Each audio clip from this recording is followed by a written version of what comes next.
Did you know that there are 1,038 million abortions that happen in America every single year?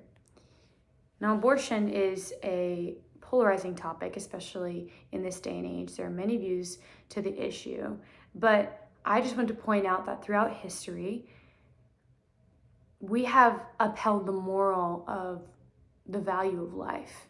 For instance, if I went to, someone's house that I had a grudge against and I decided to shoot them, I would go immediately to jail, no questions asked, because I have now breached this moral of the value of life. I've stepped over the line and I've taken someone else's life, and that is morally wrong. It's morally evil. It's inherently bad, and we recognize that as a society. But for some reason, when it comes to abortion, because we can't see the person that we're actually murdering standing in front of us, it's now morally ambiguous. And today I kind of want to uphold the moral of life, uphold the value, and go back to what we believe in. So today I would like to tell you the harm of abortion, why it needs to stop, and how we can go about this. So first, we need to kind of recognize that there are two sides of this issue. So there's a side of abortion, of people who view abortion and they think that abortion is okay because they have defined a point that is later than when fertilization happens, that life actually starts. So there's essentially this gray area of, well, it's not a life, it's here, but it's not a life yet. So it's okay. We can kind of make that what we want it to be, whether it be a heartbeat or when it's independent from its mother, or can breathe on its own. There are different definitions for that. And there's another side of the argument that agrees with the notion that abortion is not good and that it should end because life begins at conception.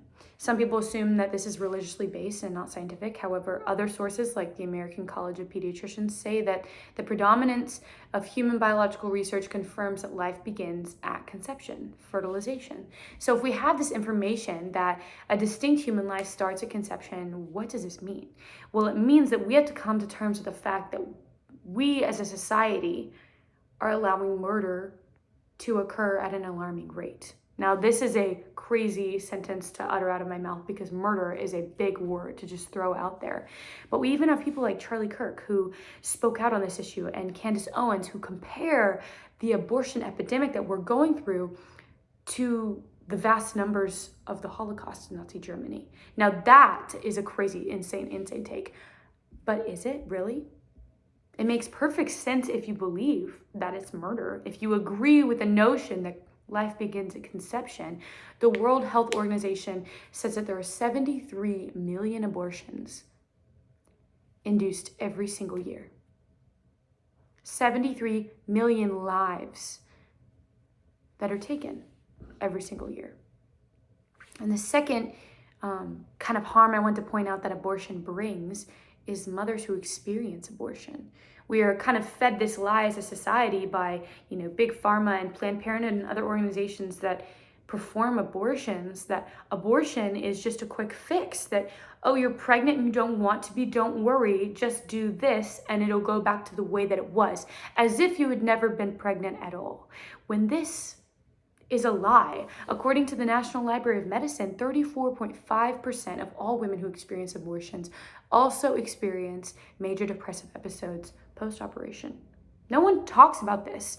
No one speaks out for the women who recognize the irrevocable measures that they have just made after they have done it. The significance of this issue is that while women are being operated on and left high and dry, Planned Parenthood and other organizations are raking in money. They bring in $2 billion annually, and they seem like they care, but do they? Are they doing this for our good? Where is the aftercare for the women who recognize that they have just done an unchangeable act and are now deeply regretting it? Where is their support? Where is their therapy? Why do we just leave them? So as young men and women, there may not seem like a lot for you to do, but there is. We need to educate this next generation. The reality of it is that if we ban abortion, illegal abortions will still take place. People will find a way. So as we start to defund organizations like Planned Parenthood that perform them legally, we need to promote education. This is an awkward topic, but we need to promote things like sex education and abstinence and protection in colleges, in high school. We need to promote policies and vote for people who will enact policies who make that happen for us. Because if we just cut off organizations that perform abortions and don't provide a solution, like education and protection and barriers, we need to put things in the way before abortion is the only option. Right now, it's like the only thing that's there for people who are in a tight situation. And to them, they're thinking, this is my only option. This is the only way that I have to go. I don't know where else to go. I don't know who else to turn to. And they feel hopeless. We need to provide them with more solutions before abortion becomes the only solution. So if we provide this next generation with solutions and education, we also need to make them aware of the harms and concerns that abortion brings. We will solve the actual issue of abortion itself, and this will lead to the depression of motherhood, post-abortions going down. So visualizing this out, if we kind of look to the future, there are no countries or nations that have banned abortion that have reported utopia, essentially, because the way that our culture paints it is that when you ban abortion, you are violating the human rights of a woman.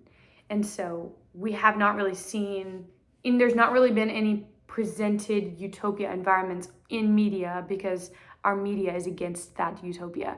And so if we decide as a society to move forward, take initiative to change things for our future generation, we will experience human rights for those who cannot speak for themselves, those who cannot be fought for or who cannot fight for themselves, and we will see the end of abortion. And if we do not acknowledge this issue and take charge, we will, continue unknowingly or maybe knowingly murder our own. We will also be pushing the narrative that abortion is a human right and not a violation of human rights. So in summary, we've talked about what abortion is, what it's actually doing, how it's harmful, and how we can put an end to it. I hope this speech has been beneficial for you as young voters of America, and that you have the audacity and the boldness to change the future. Thank you very much.